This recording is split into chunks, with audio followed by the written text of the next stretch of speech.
And we're live. Hello, everybody, and welcome to another episode of This Week in Real Estate, hosted by yours truly. I'm Ray, I'm here to be real estate. And this is episode 331 of This Week in Real Estate. Used to be called the Bearded Men of Real Estate. So thanks, everyone, for joining. I got to see a lot of you last week in Dallas for the Tom Ferry Conference, so that was really cool. Enjoyed that. Enjoyed seeing all of you. Today, we have a lot of economic news. Most of the show is economic news. You know, usually it's a little bit of tea or a lot of tea, a lot of industry tea lately, and then some economic news. But today, a little bit of tea and a lot of economic news. So we'll get there. Talk about housing. It appears that buyers and sellers have pulled back. So what does that mean for housing? It's not great for agents, I'll tell you that. And I want to hear what's happening in your market. So drop in the comments. If you're watching on YouTube, you can actually drop in the comments. I can display your comment and talk about you, or just talk about your comment. There's Hillary Kerchief from Nashville. She says, "Let's go," spelled like someone that smells like corn dogs. That's right. That would be an LSU fan. So thanks for joining the show, Hillary. SEC football is in full force. You can also drop a comment if you're on Facebook. Let's see, Facebook. What's the other one?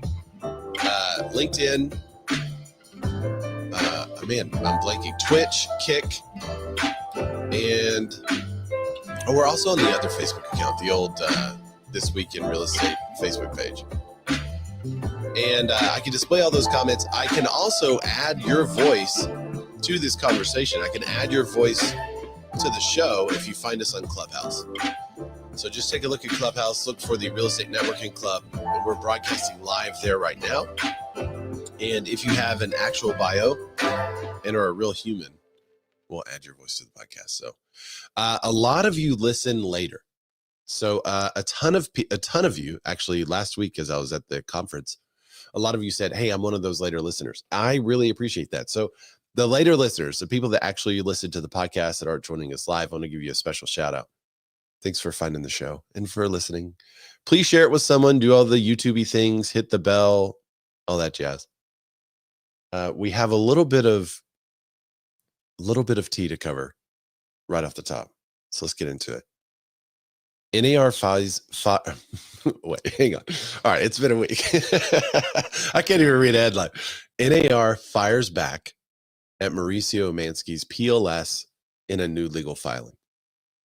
So for those of you who are not up to speed yet on everything that's been happening through the lawsuits, I mean, it's been a lot. The PLS was a private listing service that was essentially driven out of business by NAR's rule that if you have a listing, you have to put it into the MLS. So now the PLS is saying, well, hey, that rule really hurt us. And now it's been proven that you guys are a cartel. And because of that, we're going to sue. So NAR fired back at them in this response. Living in Columbia, South Carolina, she says, wow, Matt's missing again and slow to the tubes. That's true. Matt LaMarche is not here yet. It's our weekly Matt LaMarche. And the reason why we say that is because like for a year, he was first. And he would always say, oh, I'm first. And he hasn't done that. He's been very busy. You know, EV's got him working hard. All right, so let's take a look at this. On Friday, the National Association of Realtors and NAR responded to a lawsuit initiated by the PLS.com, the private listing network formed by celebrity broker Mauricio. I'm probably saying his name wrong. I apologize. Mauricio Umansky and others. It surrounds the association's rules regarding multiple listing service and how properties can be sold and marketed. In its response to the PLS, NAR denied allegations that the association controlled competition in the industry by way of its members' ownership of MLSs. NAR denied most other allegations, including the initial complaint as well. I don't know how they can deny. Oh, look, there's Chris Benjamin on an advertisement for Zillow. Chris. I'll talk to him about that later. Anyway, how can they deny control over how agents market their properties and listings when in most markets, in order to get MLS access, it's forced that you have to join the board. You have to join NAR. And NAR has rules regarding how you market those listings. How can they deny that? Cindy, what's up, Cindy? She says our MLS in SLC, Salt Lake City, has new short sell section. Oh, that's the first. That's a first in the 10 years I'm working here. A short sell section. Are those becoming popular in your area? It's still not popular here. We're not seeing any kind of short sales or foreclosures or anything like that in our market. I mean, just kind of normal stuff.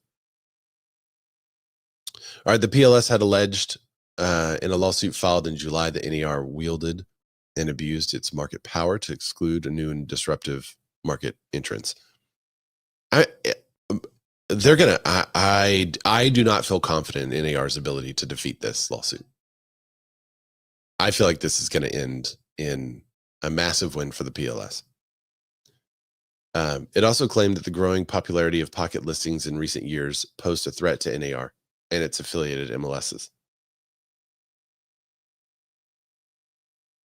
As a result, the lawsuit alleged that NAR created a mandatory clear cooperation policy, which required NAR members to submit listings to the MLS within 1 business day of marketing a property publicly, including those listings marketed through multi-brokerage listing networks like the PLS. That was the death knell for the PLS. And if you recall, the clear cooperation policy came about from a agreement/settlement, messy agreement/settlement with the DOJ. And they were trying to be very open about everything that was happening. Elizabeth Nightingale says hi from Charleston, South Carolina. What's up, Elizabeth? Cindy says brand new yesterday. You know what I think fixes this? What? Is that MLSs are no longer allowed to be a part of a board or be owned by a board. If MLSs are unaffiliated from NAR and the board, it removes a lot of the power that NAR has over its members and allows freedom for real estate agents to kind of operate how they want to, because you're going to see way more real estate agents and less realtors if that happens. Well, I mean, we have that in Georgia, and it's like that for the most part in the market that I know in Northwest Florida. Do you have a lot of realtors still, or I mean, is everybody still in it? You still have a lot of realtors because a lot of the brokerages require that you are a member of boards, but there's some brokerages that have split. They have a realtor side of the company, and then they have a non-realtor side of the company. Okay. And some of your smaller local ones are actually looking at doing that even more. The big national brands that everybody knows probably isn't going to do that, but unless they start losing people to it and they create that different side, that they're going to catch heck from NAR, I'm sure. True. Interesting. Elizabeth Nightingale says when you say PLS, it sounds like POS, as in piece of sheet. Courtney said, I can't unhear that now. Really? PLS? PLS? PLS? The PLS? I guess it does kind of sound like that. I don't have any problem with the PLS, though. I think competition for MLSs is a good thing. It can only push people further to innovate, have better technology, better customer service, better products for the real estate agents. So I'm all about competition, especially in that realm. The PLS went on to argue that since NAR was able to eliminate the threat of the PLS, which included claims had grown to about 20,000 members, which the network claims had grown to about 20,000 members, NAR cemented its ability to control the competition in the market, something the PLS alleged harmed the industry. Did you guys sign up for the PLS? I signed up. As soon as it came out, I signed up. Yeah, I did. Yeah, it was free. Olivier said, I'm so late, but still before Matt. You are late and still before Matt. As soon as the PLS came out, I was like, well, this is another way to market properties. I'm on it. I'm there. I don't know how many consumers were on there, but they say that it grew to 20,000 members. All right, then it kind of hits on the Compass lawsuit at the end of it, saying that this is analogous to it. It is a little bit, but the NAR says that they are pro-consumer and pro-competitive, lawful and justified. I can't see them winning this one. I think NAR is going to lose this one too, because I mean, as much as I would like to see my membership dues going somewhere other than lawsuits, I mean, it did definitely seem like a direct attack on anything other than people using the MLSs. So we'll see. Home on the Front Range, living in Colorado. What's up, Matt? He said, well, this Matt is here. Oh, stop calling everyone a POS. I'm glad you commented, Matt. You don't normally comment. Different Matt. All right. What do you guys think about W-2 agents? Glenn Kelman says he's still a fan. Despite, weren't there like 5 layoffs recently from their W-2 agents? I believe there were. That's a lot of layoffs to then say you still are confident in the model. Redfin CEO, Redfin owned by Rocket CEO, Glenn Kelman, has a reputation for bold statements. I'm not going to read those bold statements. It's just gross. In a recent conversation with Andrew Flancher on the Playmakers podcast by Real Scout, Kelman revisited Redfin's turbulent experiment with W-2 agents and explained why the Rocket acquisition made sense. On the Redfin's W-2 agent model has been one of the company's most controversial decisions, unlike traditional brokerages that rely on independent contractors, 1099s. Redfin employs its agents directly. The idea was simple. If one company could oversee both technology and service, the customer would get a smoother, more consistent experience. Kelman still believes this is true. He said, in 2022, we did, I think, 5 layoffs. Yes, it was awful. I just don't want to go through that again. The layoffs highlighted the downside of tying payroll too closely to ups and downs in the market. See, the reason why a lot of other brokerages didn't have layoffs is because they didn't have to fire the agents that weren't doing anything. Whenever you have a W-2 model and the market shifts and you have agents that aren't closing transactions, you have to lay them off. That's the downside of the W-2 model that no one's really talking about. Even so, Kelman said he isn't ready to give up the employee model. He said even 15 years in, we've considered switching to 1099. But if you're all employees of one enterprise, well, we're going to take care of the whole enchilada. Except for firing people. Now, is there W-2 model like mortgage company where the loan officer is paid W-2, but if you don't have a closing, you just don't get paid? Or you get paid very, very little? That part I don't know. I wouldn't think so, because if that was the case, then why would they have to lay them off? So I would think they would be paid more. Unless they're providing them with benefits and they're not producing any income. Yeah, that could be it. Yeah, there's no real details on the exacts of the model. This is on Broke Agent Media, by the way. I just thought that was interesting. I'd never really thought, as a team leader, sometimes you think, well, maybe I could put some people on a W-2 instead of a regular agency deal, especially new agents that are coming on and they need some money. But then if the economy turns and they don't produce, now you're doing layoffs, which if they're 1099 employees, you don't really have to do layoffs. You just encourage them to sell, try to help them sell. Interesting. All right, then it talks about why Rocket bought Redfin, but we've already covered that on the show. All right, so what's happening with mortgage rates? Have you guys been checking it out? Some exciting news ahead. This picture on Broke Agent Media is of Jerome Powell, supposedly at Jackson Hole, but Jackson Hole is set up like an old Western town, and Jerome Powell has a flannel shirt, brown vest, a mustard colored bandana, and a cowboy hat. You can do anything with AI. All right, so Fed Chair Jerome Powell used his Jackson Hole speech Friday to send a clear signal the Fed is leaning towards a rate cut at its September 17th meeting. So the reason why this is significant, a lot of people were speculating about the 25 basis point cut.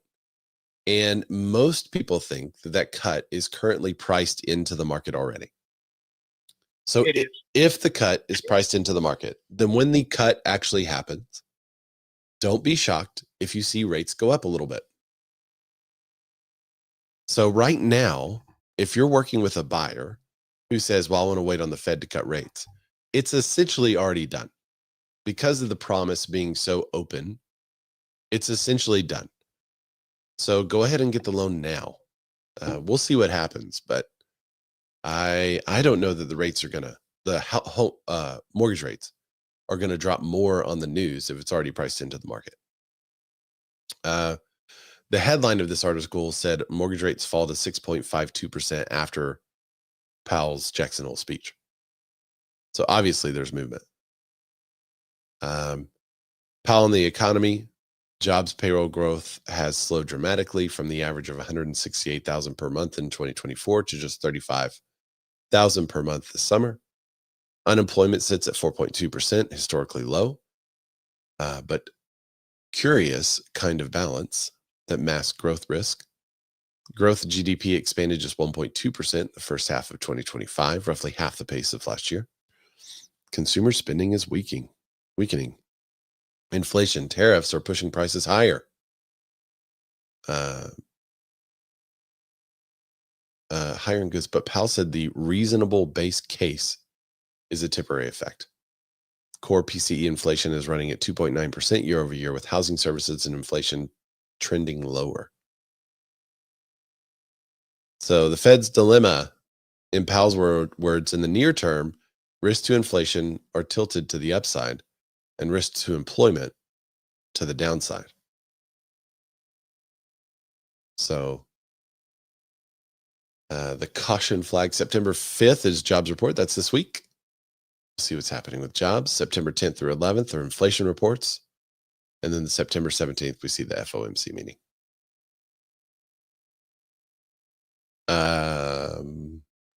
It makes the comment that a dip to 6.5%, maybe the window that buyers are looking for. I think you're going to see some buyers return to the market at 6.5%, but you're not going to see a lot of sellers return into the market. There's already a lot of sellers currently in the market. Actually, in the last 2 days, so yesterday and today, I'm showing homes in a price point in our area that's considered pretty close to luxury. I would say it's luxury. A couple of the homes they saw are not in luxury, but most of the homes they're taking a look at are in luxury. They're all available. All of the agents are basically begging to sell. And there's about a 2-year supply of these homes currently on the market based on recent solds. Now, one of them received an offer that we're going to see today. They countered that offer and they have not gone under contract yet. So that's interesting. So I think we are currently at the stage where, man, I guess it was 2018, 2019. I saw Steve Harney of KCM share. He said a quote. He said, if the price is not compelling, the home is not selling. And I think that's the market we're in, because we're seeing huge swings in the buyer's ability to purchase, because this is a whole percent different from what it was last year. And yet buyers still aren't jumping into the market. So the homes that buyers are looking for need to be compelling. However, sellers aren't really in the mood for that. There's a lot of sellers that are looking at what's happening in the market saying, well, and I'm sure a lot of you are working with these sellers. Drop it in the comments if you've heard this phrase. Well, if I can't sell it for this, I'll just keep it. We've heard that several times. We've even heard builders say, well, if it doesn't sell for this price, I'll just wait. How long are they going to wait? So everyone thinks that September, all the buyers are going to come back to the market, but I just don't see that happening. So we'll see. Maybe I'll be wrong. Hopefully I'm wrong and everything goes gangbusters, right? It's just late in the year. So, you know where you can get a good deal? Vacation homes. In vacation towns, home sales are falling and prices are stagnating. The number of homes sold in seasonal towns, those were vacation demand drives housing, fell 3% year over year. It's compared to 1% decline on non-seasonal towns. I think there's a lot driving this. One is going to be the increase in inventory from people who currently have short-term rentals that are not making what they thought they would make.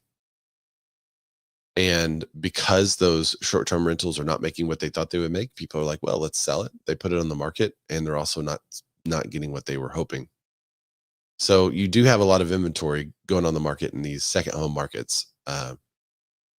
According to Redfin's analysis of housing and seasonal data towns versus non-seasonal towns, seasonal towns are defined as those where more 30% of housing stock is used on a seasonally or occasional basis. Roughly 9% of all home sales in the US are seasonal towns. I didn't realize it was that high. There are 288 seasonal towns through the US. Here's the chart. Oops, that's too zoomed in. Hang on. Zoom out. There you go. So non-seasonal towns are down 1%. Seasonal is down 3%. So go get you a deal on the beach house. Rentals are down too. Rental, you mean the short-term rentals? The money made on short-term rentals? Yeah, vacation home rentals, yeah. Vacancies are up. Yeah, we're seeing that too. We were actually thinking about going to the beach, and when we first looked at the beginning of the year, there weren't really any openings. We were thinking about going late in the year, and we keep seeing them come on the market and then drop their rates. And that's the specific location that we're looking. That's the first time we've seen that kind of thing. So it'll be, if we could do it, I don't know if I could pull away from work, but if we could do it, it'll be one of the cheapest beach vacations that we've had. San Francisco. It's the only major U.S. metro where housing costs have returned to normal. But that doesn't mean affordable. San Francisco housing costs are back below 2018 levels. So this analysis is not the price. They're not saying that San Francisco prices are what they were in 2018. They're saying that the income to payment ratio is what it was in 2018. So the affordability. It's actually less than that, it looks like. So in July of 2018, it was 74.1. It is currently 67.1. It was 72 in March of 2024. So it's actually been trailing down for a little while. Interesting. So mortgage payment, the percentage of San Francisco median income required for a mortgage payment is down to 67.1. Oakland is on the brink of returning to normal housing costs. Oakland housing costs will return to normal this month if home prices are either flat or continuing to fall at the year over year, and the mortgage rate remains at 6.7%. If prices grow 2%, housing costs will return to normal. Isn't that interesting? So there's another article on this by Redfin that kind of looks at the whole country. U.S. housing costs return to normal by 2030 with stable price growth and moderately low rates.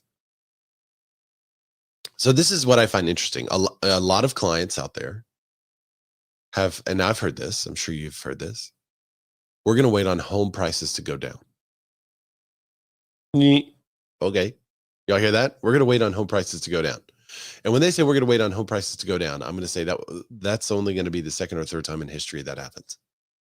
So what are we really waiting on? What we're really waiting on is a return to, quote, normal affordability, to where the incomes match the increase of cost. And that will happen eventually. But that's not because home prices go down. That's because that will happen when more people can afford the home. when either rates drop or incomes go up or a combination of all those things. So that's really what people mean when they say, I'm going to buy a house when prices go down. No, prices are going to continue to go up. And the longer you stay out of the market, the less advantage you take in the increase in equity. So I would encourage you, buy what you can now, buy what you're happy with now, and then in 5 years, 6 years, 7 years, sell when it's much more affordable for you to get something that you really want. So this year, the housing market has been described as a nightmare, very unusual and alarming, along with expletives we can't write here. I thought that was a funny sentence. And with good reason. Home prices are near record highs, mortgage rates remain elevated, and not enough homes are built to meet demand. Here's a glimmer at the light at the end of the tunnel. Housing costs could return to normal by 2030 if home price growth stabilizes and mortgage rates fall below 5.5%. I could see that happening in the future. Below 5.5%, I could see us getting back to that. But there's got to be a lot of correction along the way. Not a quote unquote correction, like a 10% drop. I'm just saying there's got to be a lot of fixes. So the path back to normal housing doesn't require a crash in home prices. Stability may be enough, Khan said. This is Joel Khan. No, this is Assad Khan. Buyers shouldn't expect affordability to snap back overnight, but the trend lines point to real progress within this decade. If mortgage rates decline modestly and price and income growth hold steady, the market for home buyers could feel much different by the late 2020s. We're cautiously optimistic that normalcy may not be far off as we think. Olivier says, Con. True. All right, so here's the U.S. payment to income ratio sits well above the pre-pandy levels. So it's currently at 38.4. In 2022, it was 29.4. Way back in 2019, let's see, 2018 was 28.9, 2019 is 26.9. The most recent low was 2020, which, if you think about this is when home prices were skyrocketing, right? People are offering crazy stuff for a house. So you're like, how is it more affordable then? It was only 25.1%. Rates were at like 2%. That's how. So rates have a huge play in this payment to income ratio, which is why they're thinking it'll be back down to this affordability range of 30 if rates get back down to 5.5%. Well, then they say normal doesn't mean affordable, but I mean, if you're making more money, how does it not mean that? If you're making more money and you could buy more home, I don't understand. Okay, let's go to the next article. Home buyers have been renting. Oh, I'm sorry. Home buyers have been retreating. Now sellers are too. So this is what I was talking about. Would sellers say, well, if I can't get this price, I'm just backing out. There's an estimated 1.43 million home buyers in the U.S. housing market, the lowest level in records dating back to 2013, aside from the start of the pandy.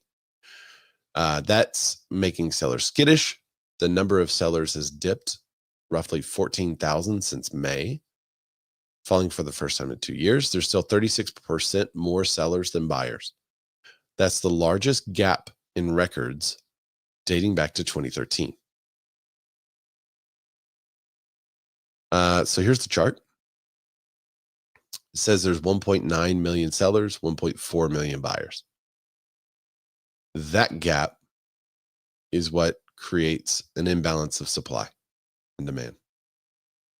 And I know for some markets, some of you are out there saying, well, we still can't find a house. Well, I know. It depends on the market. This is a more market dependent than any. Hoodoo says, man, and here I am about to sell my house. You could still do it. You just have to price it right. It's not like you're going to take a loss. You're still going to get a gain. It's just not going to be a unrealistic, aspirational sell price situation. But you still got the gains from everyone else doing that the past couple of years. There's going to be very few markets, I think, in which you're going to wind up selling below what you would have sold 4 years ago. I think in most markets, you're going to be much higher than that. Justin Conoco over on Instagram says, I still can't find a house. See, Justin, I just need to connect you with Hoodoo. Barely making 50K off of it. That is not terrible. If you're barely making 50K off a house, that's a pretty good number for, traditionally homes would go up about 3% in value per year. So if you're buying and selling faster than that and making more than that, it's not bad. Nothing to sneeze at. But Justin, if you go find Hoodoo on Kick, he's trying to sell his house. You're looking for a house, and there I've just brokered a deal. It's in America. Come to America, Justin. All right, Las Vegas housing supply. Hopefully you're not here though, Hoodoo. Las Vegas housing supply rises 31% as demand stumbles, pushing sell prices down slightly. So these are the, and I did some research in my market and I saw like about 40 or 50% of homes had price drops. That doesn't mean they're selling below what the values are. It just means that the homes that are on the market are currently overpriced. And that's kind of normal. It's kind of a normal market where you see 40 to 50% of the homes that are currently on the market doing price drops to sell. It's been that way since 2018, 2017, 2019. We did not see that through the pandy. We would see like 20% of homes that are currently on the market doing a price drop. And that was crazy. And everyone was like, what is going on? Whenever we returned to 40%, people were freaking out. So don't freak out when we get to normal. All right. I made some of you in Clubhouse moderators. Hoodoo said, nah, I'm selling that home out in Texas. Well, there you go. Is it in Austin though? Because if it's in Austin, that's not a fun market to sell in right now. That's tough. That's a tough market to sell in right now. So you're probably not going to take a loss on it. No, if you said it's only 200K, that's probably not in Austin. It's by Fort Hood. Oh, okay. Find you an agent that does PCSing over there. PCS to Arkansas right now, we're getting a huge number of people PCSing into our market for the fall. Okay. Next, do we want to, I guess I could talk a little bit more about it. Supplies piling up in Las Vegas. Would-be home buyers are sitting on the sidelines, and home sales fell 8.6% year over year. Closed sales fell 8.5%. So now those are sales. Those are not prices. Again, traditionally, home prices retain their price points for a long time. Pending home sales rise 2% as mortgage rates sit at the lowest level in 10 months. Lower housing costs bring some house hunters off of the sidelines. So this is what I mean. Like it feels like tug of war, right? You hear about Vegas and you're like, oh, it's terrible. Then you hear about a national and it's like, oh, that's pretty great. So, Hoodoo says, about to get my realtor's license soon. So do my own research on this. Well, reach out to me. I'd be happy to help you. I can connect you with some people there too in that area. So I'm Razorback on Instagram. That's the best way to get RAYZORBACK. Be happy to help. But yeah, this is the confusion that is in the market because everyone's like, how's the market? And it really depends on where you are. In San Francisco versus Vegas versus Austin versus, Little Rock. It's very different all around. And then there's probably, 5 sectors within each market that have their own little spiral. So yeah, like we're seeing a total imbalance of homes in our market that are above like 600,000, 700,000. But then homes that are below, I would say 400 to 200 are selling like hotcakes here. But by the same token, sorry. I was just going to say by the same token, homes that are sitting somewhere around the less than 200,000 range, they usually need more work. And so because they need the work, it is it's harder for them to sell because the buyers don't have any room. So condition is selling, right? Yeah. Still selling. Yep. We're seeing the same thing where the lower end of our market is still busy. The higher end of the market is still busy, but similar to you, we have this middle market, and I sort of branded it the aspirational market. It really just dropped this year, and so people aren't leaving their first homes to go to that aspirational home. They don't want to leave their rate. They don't have the confidence that they had before, whatever it is.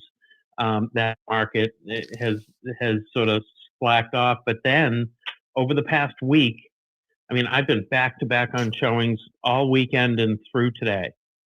And so it seems like a sort of a new year type of push that we're seeing in this, in this middle market anyway. So it's super finicky. I also had a house come back on the market today because a buyer got cold feet, which was something that we hadn't seen in a long time. Well, and didn't you say a couple of months ago, I believe, you're like, it is dead on both sides of the deal. Nothing's happening. Yeah, our high end, and it's pretty high, $4 or $5+ million. That there's a lot of people out there with a lot of money that are looking for product that just hasn't been there. So that was dead because of lack of supply. But there was a end of spring into the summer. There was a real dead spot. And again, I think it has a lot to do with people holding on to their old rates, but probably more so, we had a pretty big shift in everything. And, the confidence that was there before just wasn't there, as the urgency wasn't there as much as it has been. Yeah. Yeah. That's kind of what we're seeing too. And we have more buyers that are looking now than we've had in a little while. Let's see. Hudu says Texas loves their 300K homes. They keep building more and more neighborhoods with 300 to 400K homes. Yeah. It's a kind of a magic price point for national builders because they're able to do, I mean, honestly, a lot of national builders are able to put nicer things in those homes because they're budget builders. They're buying in bulk. The problem is the actual construction itself is so fast, often things get looked over. But yeah, that's what you're seeing with the national builders. That's the ideal price point for the national builders. All right. Is anyone from Oklahoma on the call, perhaps? What's up, Del Schaefer? I see you over there on Instagram. Hoodoo says, I'll be getting it in Oklahoma if you know anyone. Yeah, shoot me a message. I know tons of agents in Oklahoma. Depends on where. I mean, there's some big areas over there. Okay, let's look at the next article. Home purchases are getting canceled at a record rate. So this is something else we noticed at the beginning of this year. And I've kind of always told my team, there's always a couple of months in a year that it feels like everything you put under contract and have worked so hard for just falls out. And, sometimes it's preventable. There's things you can do and kind of get people back together. But a lot of times it doesn't seem to be anything you could do. We had, I think a couple of years ago, no, it was last year. We had 10 deals fall apart in 1 month. And they were all for different reasons. Somebody did something and now they're not approved. Somebody was approved, but then something changed with their loan or situation. Now they're not approved. We had a seller want to back out. We had inspection. A lot of it's inspection and condition stuff. We had people just change their mind, no longer moving to this area. So we had about 10 deals fall through over a 1 month period. And then this year we had there were about 7 or so that were just seemed to be back to back to back to back to back. Well, nationally in July, it was reported that 15% of home purchases fell through. That's the highest rate on record. Cancellations were most common in Texas and Florida. Roughly 58,000 home purchasers were canceled in July. That was equal to 15.3% of homes that went under contract. That's up from 14.5% a year earlier. And ironically, it's about the same time of year for us. So I don't know what it is. But we're just, it's something that I tell newer agents to budget for. There will be a time where you lose 3 or 4 deals in a month. And man, when that happens, it's tough because especially if you were counting on that commission, you are kind of already spent it, whether it's in your mind or you actually already spent it. Don't do that. But if you did that, now you're up a creek. So you need to have some flexibility in your budget, even after you start. A lot of new agents are like, well, I've got a month. I'm going to go for it. Even though I did that, don't do that. Even though I made it, don't. It's not smart. Get a couple of months, and then you just keep a couple of months in savings. So as soon as you earn it back, put it back, because you'll have some times where stuff gets canceled. Let's see, Huda said, I'm going to start using my VA loan to purchase more properties over the next few years. There's some specific ways to do that. It's a good idea. There are some specific ways to do that. I think you have to live in it to be a VA, to use your VA home loan, but you could do it. Muskogee. Can I jump in again? Yeah. So yes, there's going to be some deals that fall through, but there are also there's a whole group of agents out there that don't really know, that don't, and no offense intended, but don't have the skills, don't know the different market and the different skills that it takes to foster the buyer through cold feet, inspection issues. I mean, Yeah. a lot of agents that have been in the business for the last 5 years, most of them never had an inspection clause. That's a really good point. There is a whole new set of skills that I'm seeing absent in most of. Where'd you go? And it's time to be on your game and learn new skills. And I'm doing a big shift right now. I've been doing it for a long, since the MLS book, and I'm redoing my whole game plan because, again, you just said it. We're working with more buyers. I'm working with more buyers now, and buyers have more opportunities. And it's a different game than it was a year or two ago. So don't just dwell on oh my God, the deal just fell through. How do I make it better so that I can keep this one or future deals together? Yeah, we called it bulletproofing the transaction, is what we used to call it. To where you tell your client ahead of time, the inspector is going to make you feel like you're buying a pile of rubble, and that's okay because that's what you're paying them for. Because I've even seen on new construction homes, all these problems, and you just give it to the builder, and they're supposed to fix everything. Now, in some states, what I've learned is that some states, the builder will not allow you to inspect the property until after, and then they want you to use the builder's warranty to get everything fixed. That is crazy to me, but apparently that's how it is with some of these big builders. That's nuts. But yeah, you're right. There is a lack of skill because a lot of agents that got through the past couple of years got through by sticking a sign in the yard and being like, well, I've got 26 offers, and wow, that was easy. We entered contract. Wow, it sold. So you very well could be seeing agents in deals that just don't know how to salvage the deal. But I've even had older agents who are trying to work a deal, and they're just like, yeah, my client wants out. I'm like, well, why? And they tell me, and I'm like, well, can we work on that? Can we try to figure that out? And they're like, oh, well, yeah, I guess we could. It's like like no one has ever brought that up. Yeah. Brian Olson said, you never make a big purchase during a historic pandemic. I knew this coming all along. Just look at 1918. Brian saw this from a mile away. You said the word, Ray. Mile away. Said the word. I know. I read it. Hopefully we're not banned on YouTube now for me saying the P word. That's hilarious, Brian. You never do that during a historic pandemic. I saw it coming from a mile away. Just look at 1918. Hoodoo says the art of haggling is lost these days. Yeah, very true. Ray, it's Terry. What's up, Terry? So I think the other thing that's hard is that a lot of agents of any time period aren't taught how to manage money. Yeah. So you get that first paycheck and you go buy a Gucci bag. You get that first paycheck and you go buy a car, or you get that first paycheck and all I the can camera tell you gear. everything. But realtors are suckers. Yeah. But the best thing I ever did was learn to put money in away, because, then I had cancer, then I moved, then I got Yeah. divorced, then I had this, then I had that. And I lived on that. I mean, you have to learn how to handle money. And I don't know where you learn that unless you just get with a financial advisor, because They they're really really don't not teach it in teaching schools that anymore. in Yeah, school. true. So, that's one of the things I'm grateful that my father taught me. But Hoodoo says you I sound don't like know his where you wife. learn that. He Yeah. says, sounds like my wife. I already told her I have to put money in a separate savings account. Yeah, for sure. Del Schaefer over on Instagram says, commissioned a business account and pay yourself. Yeah. He's Charleston, South Carolina. What's up, Del? Yeah, that's exactly it.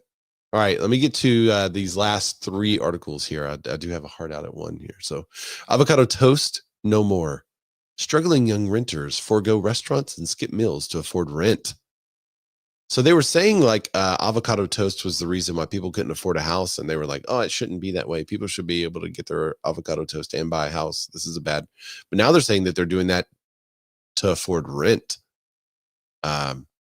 This is interesting. It's a good chart. This is over on Redfin. If you guys want to see the full chart and the data, I just thought the juxtaposition was interesting because everyone was talking about, well, how do you afford a home? You avoid Starbucks, right? Oh, that's what boomers say to do. And it was, everyone was saying that like but I remember a time, I've said this on the show before. I remember a time where going skiing was a luxurious activity. Like only rich people did that. And only rich people spent a long time at the lake. And only rich people did. And maybe it's because I grew up poor and everyone just had more money than me. Maybe not. But I affording like an $8 coffee was something that no one did when I was young. And they had them, but that's just not what you did. And if you wanted to save money to buy a house, those are the things you avoided. So now in the current economy, they're saying that 52%, where was it? Where was the percentage? Millennial Gen Z says, sometimes I struggle, but generally okay, 47%. I regularly struggle, but sometimes okay, 15%. That's a big number. Sometimes I struggle, but generally okay.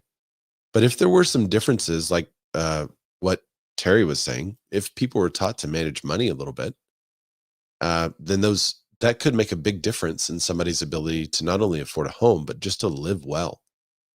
So there'll have to be some changes. That I was talking to another agent last week that was in California, and they're like, "Well, yeah, people are so mad here because they can't buy a home. You can't have a couple of jobs like you used to and buy a home."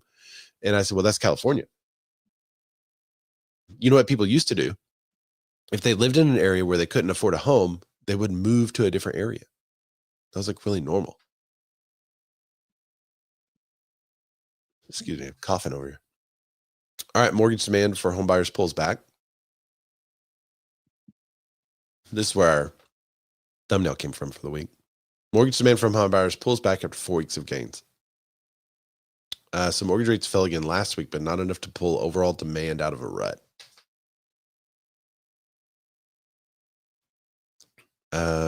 Applications to refi a home increased 1%.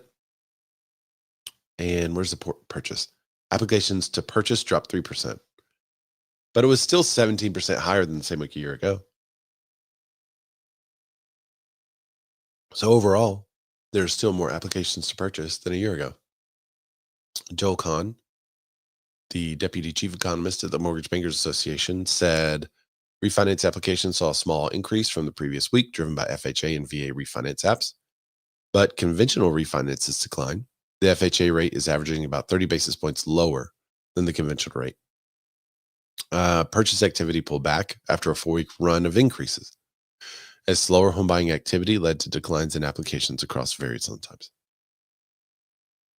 So for the week, it's down a little bit, but it's still higher year over year. All right, and the last thing I want to share with you guys. Oh, interesting, Olivier. Olivier said the basic living in 2025 versus the basic living in 2000 versus 1990 explains why people are short on cash. Yeah. Courtney said years ago, I would say I wanted to pay more than $200 for a phone. Now look at the cost of it. Yeah. That's true. 200 for a phone was crazy back in the day. And now I'm paying 1,000 minimum and it's fine. Yeah, that's crazy. Hodo said, I got lucky and locked in a 3.5% interest on my home. So yeah, that's why you're slow to sell. Because a lot of people are sitting in that same position. They're like, I kind of like this house. All right, so this is the last thing I want to share with you guys. NAR has finally caught up to the rest of the real estate agents. Is it time to ditch date the rate, marry the house phrase? Now, I could have sworn that they had kind of been a proponent of this phrase. But basically, what this article says is that real estate agents may want to stop using that phrase. We covered this as soon as that phrase came out. We covered that on the show. We were saying, no. You should never buy a house that you can't afford at the moment, because there's no guarantee that rates will go down. So if you look at this chart, how important is refinancing in the next 3 years? 25% say extremely important. These are people that will be listing their house when their variable interest rate changes. 31% say important. So slightly important and not important is 25 and 19. So you have how much is that? 56% of people that are in the extremely important versus important range. That's wild. That's a lot. So if you're in the boat, you might want to find a seller quick. Cindy says, LOL. So, Ray, those of you who have closed houses recently, how many of the buyers had adjustable rate mortgages? Yeah, that's a good question. We don't have that breakdown yet this week. Sometimes they'll give us the breakdowns on that, but we don't have that this week. Hoodoo said, nah, I quick to sell. Market has home at 200K, but home value is 220K. I'm just tired of the house at this point. Oh, interesting. Are you a millennial?